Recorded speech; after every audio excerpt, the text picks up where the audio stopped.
Avec nous ce matin, comme tout le jeudi matin, d'ailleurs à 8h35, c'est Baptiste qui est avec nous pour sa chronique hors-jeu, la chronique sportive de votre matinale. L'occasion de revenir avec toi, Baptiste, sur les grandes compétitions sportives, les grands matchs aussi qui ont marqué notre histoire du sport. Et ce match-là, je pense qu'on ne va pas l'oublier en tout cas. On repart en 1993, une année où la France a perdu de peu sa qualification pour la Coupe du Monde 94 de football. Bonjour Baptiste. Aujourd'hui, on remonte le temps en 1993, année durant laquelle la génération dorée de l'équipe de France de football, Papin, Cantona, Sauzet, Desailly, Blanc, participe aux éliminatoires de la Coupe du Monde 1994. Les Bleus mènent leur groupe de qualification d'une main de maître, 6 victoires et une seule défaite, en Bulgarie, tiens. Dans un match décisif, la France tient la victoire et la qualification, 1-0 en Suède jusqu'à l'égalisation des locaux à la 87e minute. Une première opportunité qui s'envole, mais ce n'est pas un drame, pas encore. On parle d'un point précieux pris sur le terrain des troisièmes du dernier Euro. On choisit de voir le verre à moitié plein. Quelques semaines plus tard, alors que les Bleus n'ont besoin que d'un misérable point au classement, la France reçoit le bon dernier, Israël. La sono du Parc des Princes diffuse plusieurs chansons évoquant les États-Unis, l'Amérique de Jodassin ou encore Born in the USA de Springsteen. La rencontre doit être une formalité contre une équipe que les coéquipiers de Deschamps ont balayée au match aller 4-0. Le match est dur. Les Papins, Cantona, Ginola vendangent. 2-1 à 10 minutes du terme et les Bleus ne parviennent pas à distancer les modestes Israéliens qui jouent crânement leur chance. Totalement décomplexés, ils profitent des erreurs grossières de la défense française pour égaliser, puis prendre l'avantage dans le temps additionnel. Ce soir-là, la deuxième balle de match est gâchée. Le doute s'invite. Rien n'est perdu, mais lors du retour face à la Bulgarie qui aura encore son destin entre les mains, la marge de manœuvre sera considérablement réduite. Ce dernier match des qualifications arrive et la mission est simple. Un match nul contre les Bulgares suffit pour se qualifier. Un point, pas besoin de panache, pas besoin de briller. Il faut seulement ne pas perdre. Le match lui-même commence dans la lumière blanche et froide du mois de novembre. Paris est trempé, mais le Parc des Princes est en liesse. Dans le couloir où Cantona et Stoïkov se toisent, Deschamps circule, tape sur une épaule, motive les troupes, souffle quelques mots. On fait le boulot, les gars. Le ton est calme. En face, les Bulgares avancent sans un bruit, maillot blanc à liseré rouge et short vert.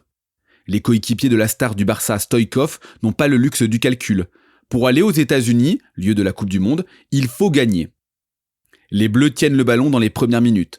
Deschamps et Sauzet coupent, Blanc et Roche verrouillent, tandis que Stoïkov décroche, réclame, provoque. Balakov tente de casser les intervalles pour tester la solidité de la défense française. Puis, sur une récupération au milieu de terrain, le match s'ouvre enfin. Deschamps arrache un ballon des pieds bulgares, lève la tête, envoie une longue diagonale, une passe tendue qui fend l'air humide. Papin se projette, il contrôle comme il peut, il remet de la tête, le ballon retombe dans la course de Cantona qui d'une frappe instantanée ne laisse aucune chance à Mikhailov. Le gardien bulgare touche mais ne détourne pas assez la balle, le parc explose 1-0, la France est virtuellement aux États-Unis.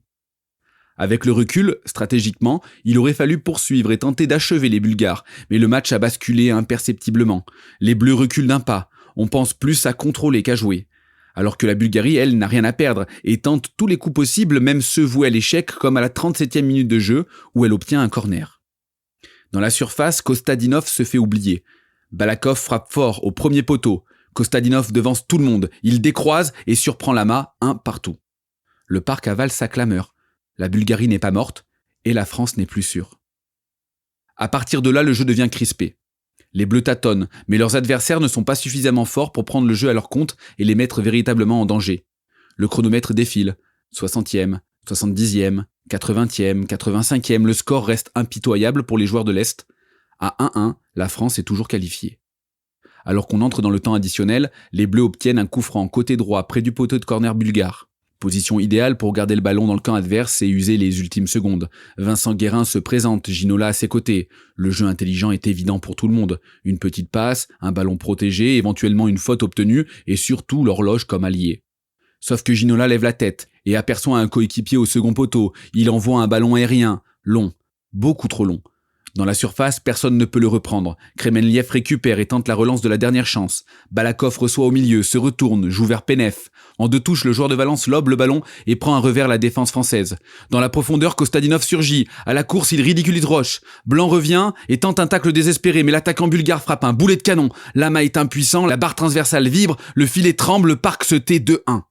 La Bulgarie vient de renverser le match et composte son ticket pour la Coupe du Monde aux États-Unis. Le lendemain, le journal L'Équipe titre « Inqualifiable », car la France a gaspillé toutes ses chances de traverser l'Atlantique. Un traumatisme qui hante encore les rêves des supporters, mais sans ce désastre, peut-être que France 98 n'aurait pas existé. Quoi qu'il en soit, nos Bleus ont exorcisé cette malédiction il y a 15 jours face à l'Ukraine au Parc, en se qualifiant pour la Coupe du Monde 2026 qui se déroulera aux États-Unis. Merci Baptiste pour cette chronique à retrouver en podcast sur happinessradio.fr et vos plateformes streaming. Et puis demain, une nouvelle chronique hors jeu, bien sûr, à découvrir avec toi. Belle journée Baptiste et à demain. Et nous les amis, on se dit quoi ? On se dit que dans 5 minutes, c'est à quoi de neuf l'agenda ? Quoi de neuf l'agenda culturel avec qui ? Avec Amélie. Et oui, vos événements culturels dans l'Oise à Amiens, de bien beaux rendez-vous à ne pas louper. C'est après le retour de la playlist Happiness, rien que pour vous.